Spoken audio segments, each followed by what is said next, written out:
Hi friends, இப்போ நம்ம 6th old புக்கில் இருக்கக்கூடிய இயல் 1ல் தமிழ் தாத்தா உவேசா அந்த உரைநடை தான் படிக்க போகிறோம். உவேசா வந்துட்டு ஆல்ரெடி சிலபஸில் இருக்காங்க. நம்ம சிலபஸ் வைஸாக ஒரு தடவை நம்ம வந்துட்டு கம்பைன் பண்ணி படிச்சிரும். பட் இப்போ நம்ம ஸ்டாண்டர்ட் வைஸாக 6th 7th அந்த மாதிரி போகிறதுனால இப்போயும் இது வருதா. ஸோ அப்போ நம்ம வந்துட்டு படிப்போம். நம்ம தனியாக ஃபுல்லாக எல்லா ஸ்டாண்டர்ட்லேயும் இருக்கக்கூடிய உவேசா பற்றின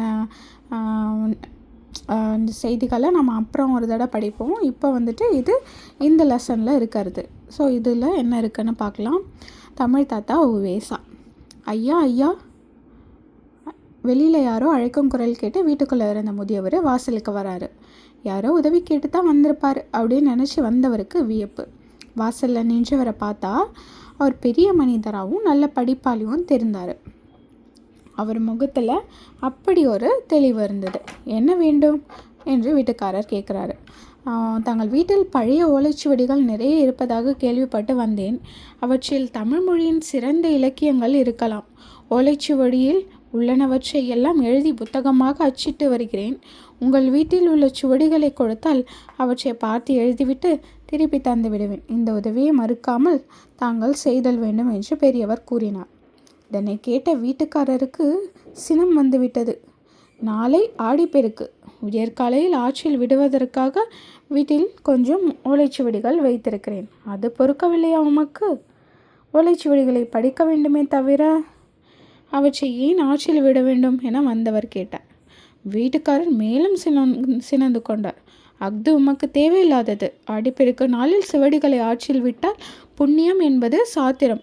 அவற்றையெல்லாம் கொடுக்கக்கூடாது என கூறி வந்தவரை விரட்டினார். பெரியவர் வீட்டுக்காரரிடம் எவ்வளவோ கெஞ்சி கேட்டும் அவர் ஓலைச்சுவடிகளை தர ஒத்துக்கொள்ளவில்லை. வந்தவரோ அதற்காக மனம் தளரவில்லை. அந்த ஊரை விட்டும் செல்லவில்லை. அந்த வீட்டுக்காரருக்கு தெரியாமல் அன்றிரவு வேறொரு வீட்டு திணையில் படுத்து கொண்டார். குளிரும் பனியும் அவரை வாட்டின. விடியற்காலையில் கோழி குவியதும் அந்த வீட்டுக்காரர் ஓலைச்சுவடிகளுடன் ஆற்றுக்கு செல்வதனை பார்த்தார் அந்த பெரியவர். அவரை பின்தொடர்ந்து மறைந்து சென்று ஒரு புதருக்கு பின்னால் ஒளிந்து கொண்டு நடப்பதனையெல்லாம் பார்த்து கொண்டிருந்தார். வீட்டுக்காரர் நீராடிய பின் ஓலைச்சுவடிகளை ஆற்றில் விட்டு சென்றார். அவர் விட்டு சென்ற ஓலைச்சுவடிகளை அப்பெரியவர் தேடி எடுத்தார். அவற்றில் இருந்த ஈரத்தை தன் வேட்டியால் துடைத்தார். அங்கேயே சுவடிகளை வாசிக்கத் தொடங்கினார். அவர் கண்களில் கண்ணீர் பெருகியது. அவர் தேடி தேடி அலைந்த அருந்தமிழ் இலக்கியங்கள் சில அச்சுவடிகளில் இருந்தன. இந்த நிகழ்வு இன்றைய ஈரோடு மாவட்டத்தில் உள்ள கொடுமுடி என்னும் ஊரில் நடைபெற்றது. அந்த பெரியவரே உவேசாமிநாதர். இதில் அந்த ஓலைச்சுவடிகள் உவேசா எங்கேருந்து எடுத்தாங்க அப்படின்னு கேட்பாங்க. என்ன ஊருன்னு கேட்பாங்க. ஈரோடு மாவட்டத்தில் உள்ள கொடுமுடி.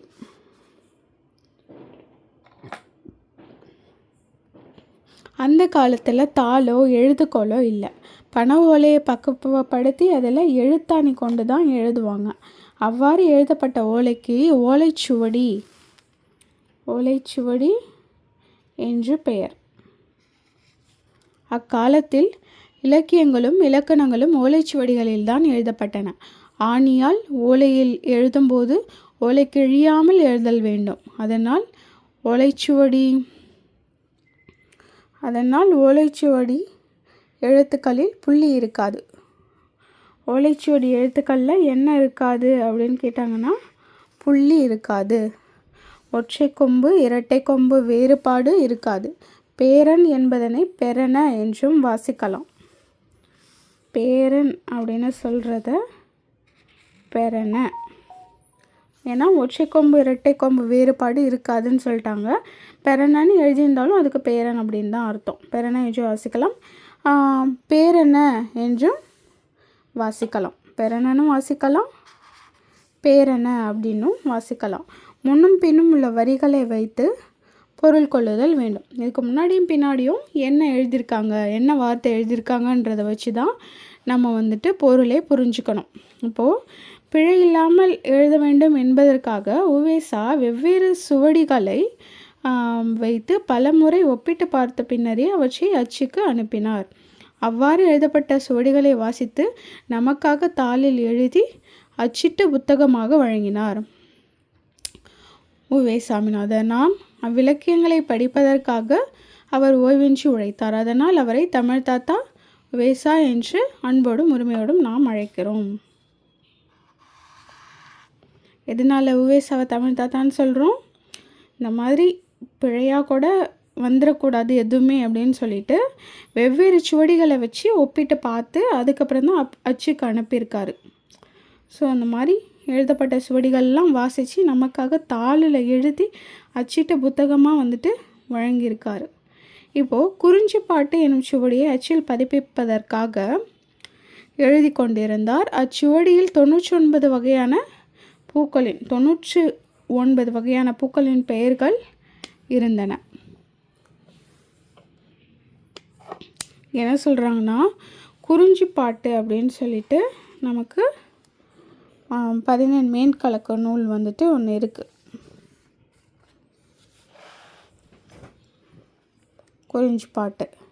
அந்த குறிஞ்சிப்பாட்டில் 99 வகையான பூக்களோட பெயர்களை கபிலர் வந்துட்டு சொல்லியிருப்பார். அதில் ஆனால் இவருக்கு அந்த இலக்கியம் வந்துட்டு கிடச்சிருக்கும்.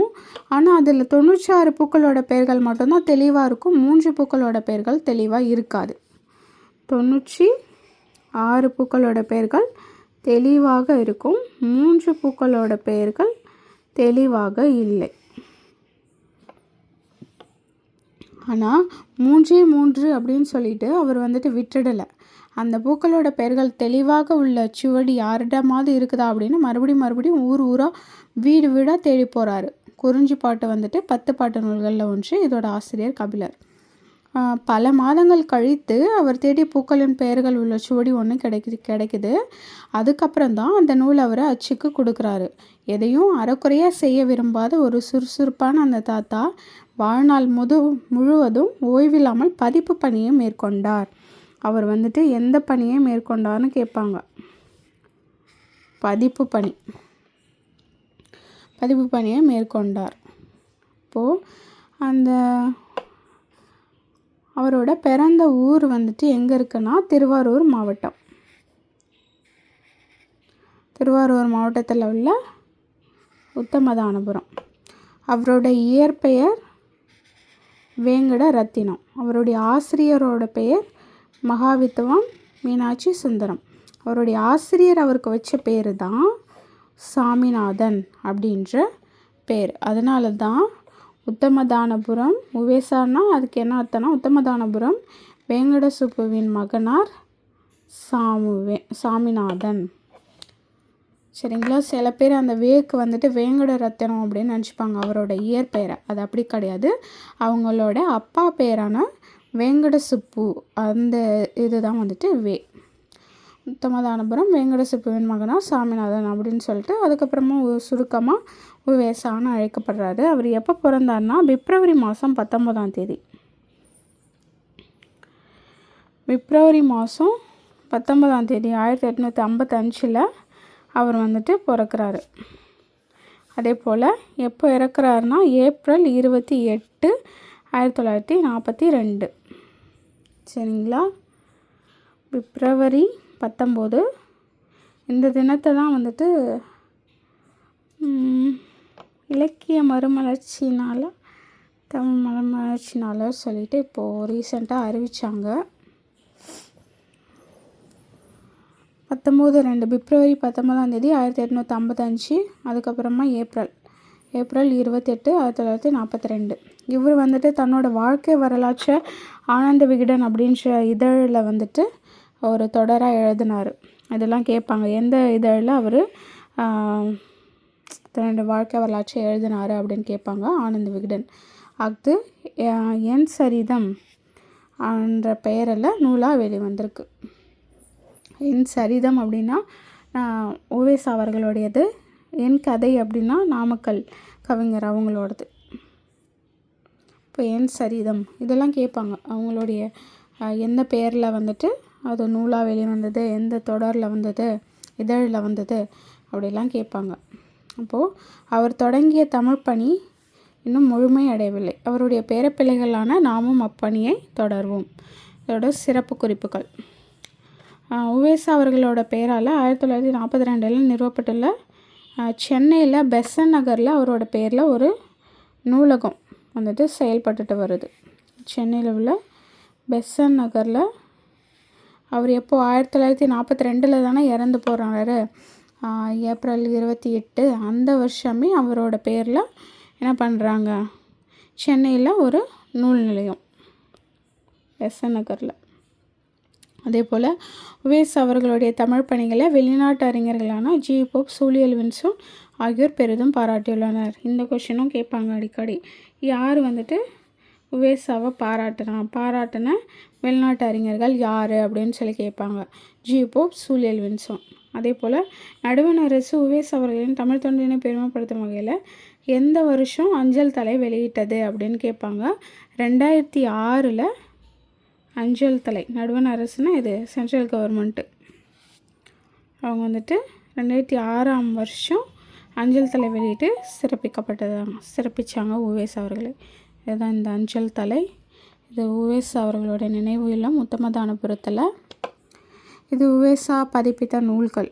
இதெல்லாம் வந்துட்டு கேட்பாங்க எத்தனை நூல்கள் அப்படின்றது, அதனால பார்த்துக்கணும். சரி, பார்த்துக்கலாமா? ஃபஸ்ட்டு உவேசா பதிப்பித்த நூல்கள் 8 தொகை. 8 தொகை ஆல்ரெடி 8 தான் இருக்குது, சொன்னாலும் 8. 10 பாட்டு ஆல்ரெடி 10 தான் இருக்குது, அதனால் 10. 8 தொகையும் 10 பாட்டும் சங்க இலக்கியங்கள். ஸோ சங்க இலக்கியங்கள் ஃபுல்லாகவே இவர் தான் வந்துட்டு பதிப்பிச்சிருக்காரு. அடுத்து சீவக சிந்தாமணி. அடுத்து 50 காப்பியங்கள் என்னென்ன இருக்குது? சிவக சிந்தாமணி, சிலப்பதிகாரம், மணிமேகலை இருக்கா? அதில் இந்த வளையாபதி, குண்டலகேசி இது 2த்தையும் தவிர பாக்கி இருக்கக்கூடிய அந்த 3த்தையும் இவர் தான் வந்துட்டு பதிப்பிச்சிருக்காரு. சிவக சிந்தாமணி, சிலப்பதிகாரம், மணிமேகலை. அடுத்து புராணங்கள் வந்துட்டு 12 புராணங்களை இது பண்ணியிருக்காரு. அடுத்து உலா வந்துட்டு 9. உலாவுக்கு 9.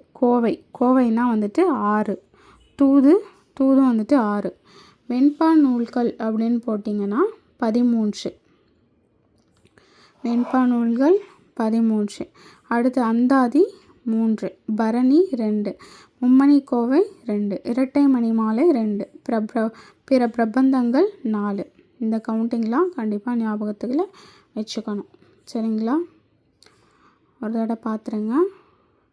பிற பிரபந்தங்கள் 4, இரட்டை மணிமாலை 2, மும்மணி கோவை 2, பரணி 2. பரணி, மும்மணி, அப்புறம் இரட்டை மணி எல்லாம் நீன்னு வருது பாருங்கள், இதெல்லாம் 2.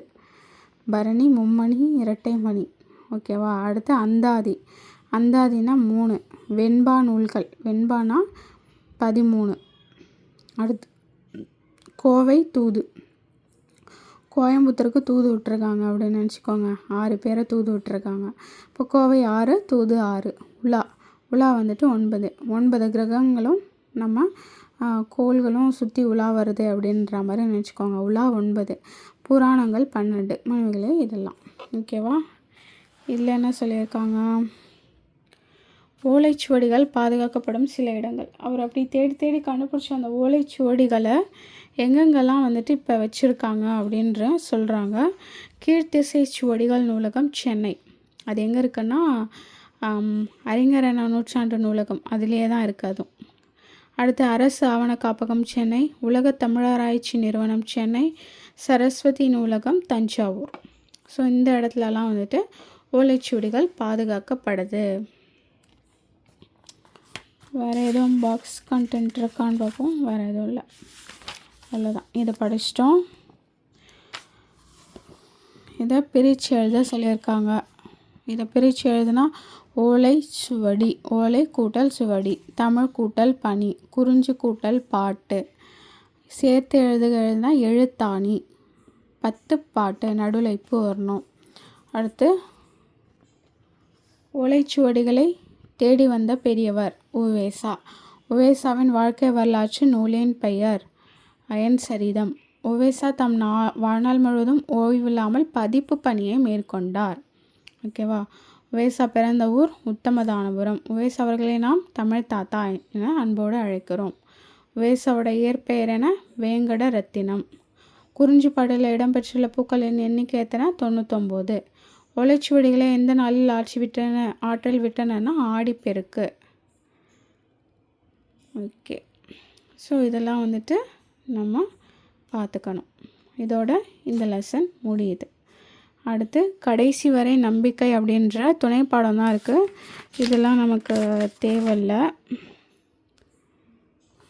ஓகேங்களா?